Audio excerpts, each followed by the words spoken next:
And then once a month, we'll actually have guest speakers coming on, and we'll go ahead and alert you all to that. That's our podcast that we have going on, where we'll bring in different cybersecurity experts to just talk about certain things like ransomware, cross-site scripting, what type of things you need to know about when you're building a website and putting a website out there that's publicly accessible, things of that sort. So let's just get into it.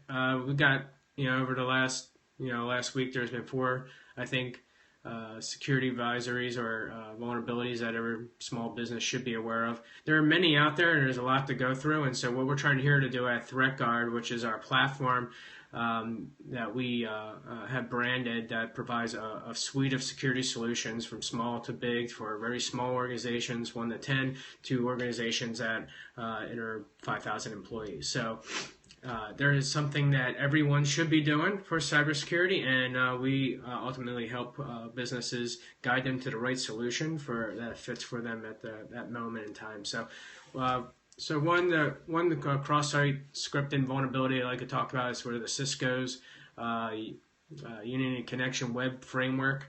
That vulnerability came out last week. It could allow an unauthorized user to gain access to any Cisco devices that you have utilizing that web portal. Cisco has not released a software update for this vulnerability, though one should be coming here. So there's really no workarounds for that right now. And although Cisco is not aware of anybody, we haven't seen anybody malicious users trying to take advantage of that vulnerability at this current moment. If we do see some malicious activity going on that is utilizing that vulnerability as an exploit, we will definitely notify everybody. And then Cisco should be putting out some information on how to mitigate that here shortly, or hopefully we'll have a patch. Another vulnerability that we've seen over the last week is Mozilla Critical Vulnerability came out, has patch. That's actually a patch. There's an update for that. That fixes the latest Firefox 44 browser version. There was 3 flaws that were deemed critical. 2 were at high risk, and 6 a few had a moderate risk. So if you haven't updated Mozilla yet of your browser, go ahead and Firefox browser, go ahead and do that immediately. That'll protect you from those vulnerabilities. Security researcher Chris Vickery has discovered an HP LaserJet printer vulnerability where anonymous data and storage, essentially malicious actors, could utilize that printer to hide information that it may want to access at a later date. One of the things is, most of our HP printers and printers in general are networked, and they're on our corporate network, so we want to make sure that they're protected. Most of the time, sysadmins and network administrators and even security experts, they're really looking at the printers and what's being stored in the printers.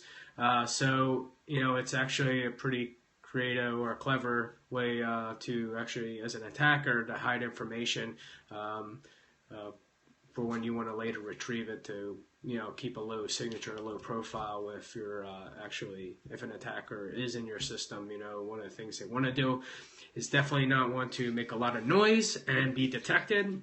So finding places to hide their own information to come and exfiltrate later is one of their tactics. And so to protect yourself, make sure you are putting your printers behind the firewall and disable the FTP storage if you're not using it.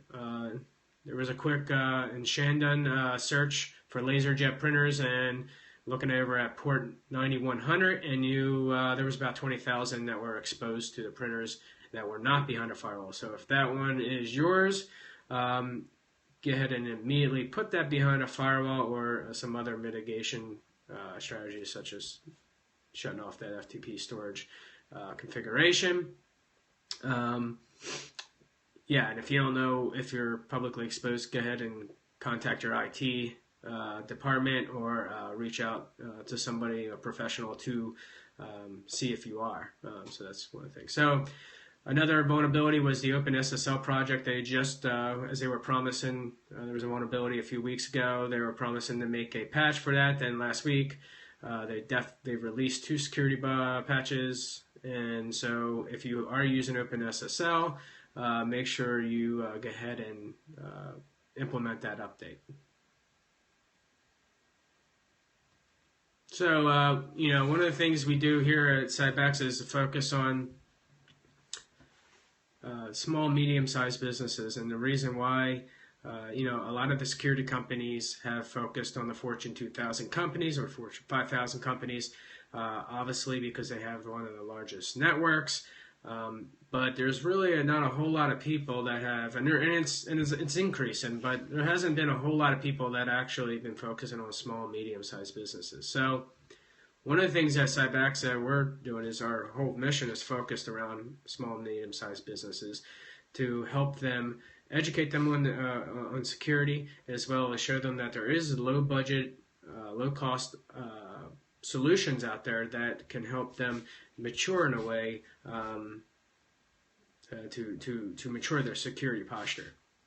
Reason why a lot of small businesses, even startups, think they're not a target, and you are. I mean, it's actually increasing. I mean, as the larger networks and the big companies become more sophisticated, put a lot more money into their security defenses, they are going to go after the more simpler targets, which we're seeing a big uptick in. And I think just a few months ago, the FBI put an advisory out there for small and medium-sized business to start thinking about security. I mean, and US CERT, if you ever heard of them, get in DHS, look at US CERT.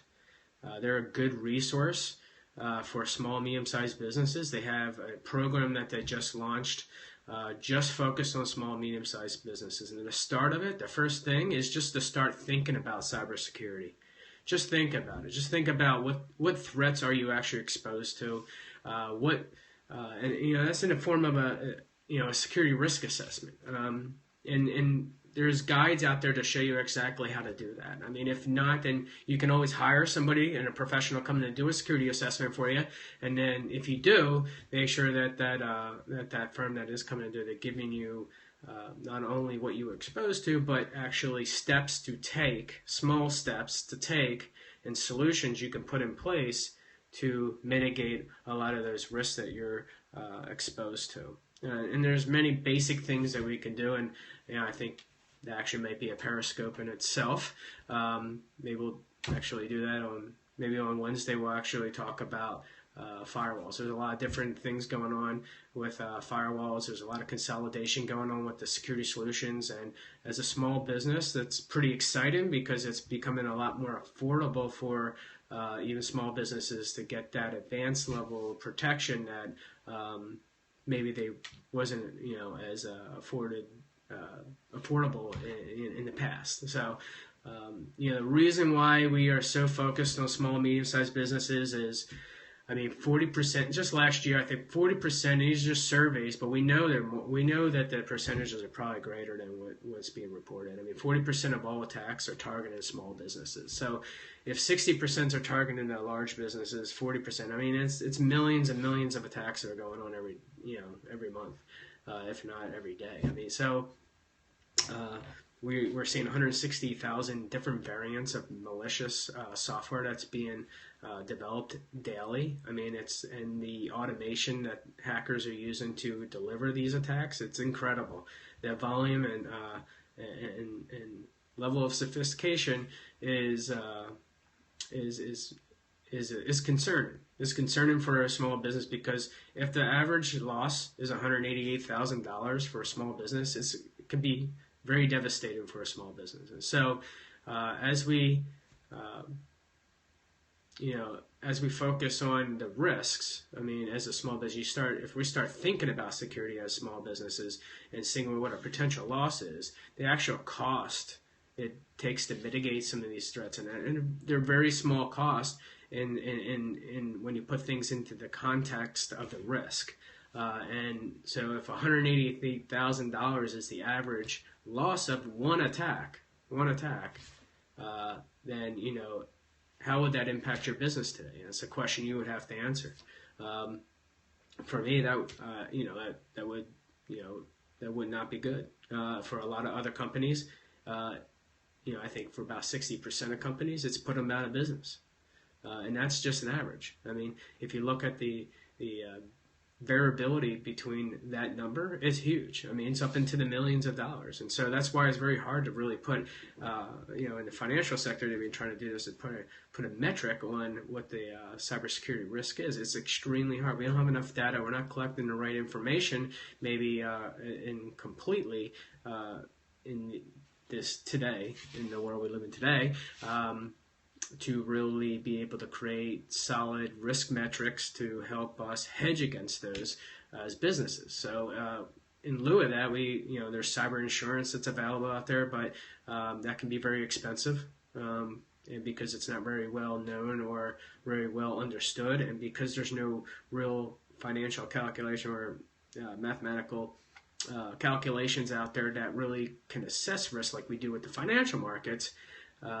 We can't really do that with cybersecurity risk today yet. We will, and it will get there one of these days, but we can't do it today, and that's really what insurance companies really rate their premiums off of. So it's really hard to assess the risk from a financial calculation perspective. So then you pay a lot of money for that insurance, and so those are things. And then again, what's really more concerning is, and this is not just about small businesses, it takes on average 229 days to detect a security breach. That's almost 1 year. And that is not reserved to just small and medium-sized businesses. That's reserved for every business that is out there. And the reason behind that is because we're not, a lot of companies are not putting in the appropriate tripwires and a defense in depth strategy to make it hard, not only hard to get into your network or into your infrastructure, but when they do, you are detected and alerted. So we at Cybexa, we offer different solutions for different businesses, but one of the things we offer is a security information and event management solution, which allows us to take all this information in from all these different security devices and network devices and host machines, workstation computers, servers, everything. And we bring all that information into one place, and we can create very complex correlation rules based on what patterns we know hackers use to get into systems. And so we can start looking at not just signatures. We're actually now looking at behavior. We're actually looking at patterns. We can actually look at outflows of different types of data going outbound. And so what is normal? That's the first thing. When we work with a customer, we focus on the first 30 days is what is normal. And then over them, we can realize what is abnormal, and we start building more intelligence within that system. And that requires a lot of human effort.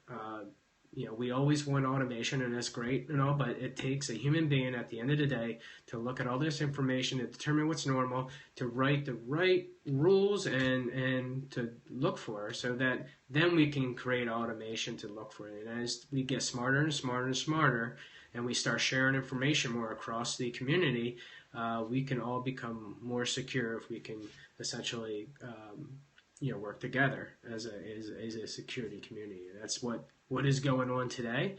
We are a big partner here with Alien Vault, which has the Open Threat Exchange, one of the largest crowdsourced threat exchanges in the world. And what they do is essentially people submit anonymous information, non-attributable attributable data to the actual exchange, so that we're getting good indicators of compromise, but we're not revealing personal information. So that is what we're about here at Cybexa. This segment here is is ThreatGuard. It's our going to be our security, cybersecurity updates. We hope you enjoy. We're definitely it's the first one. So we're definitely going to be pushing out more advertisements to get the word out that and we don't expect anything in return. So please bring your questions or any issues that you may have, and like I said, we take a few minutes at the end of each broadcast to answer your questions. If we don't have the answers to you, if it requires a little investigation on our part, we'll investigate those for you and get back to you on our next broadcast. So again, This was an introduction. We gave you 4 vulnerabilities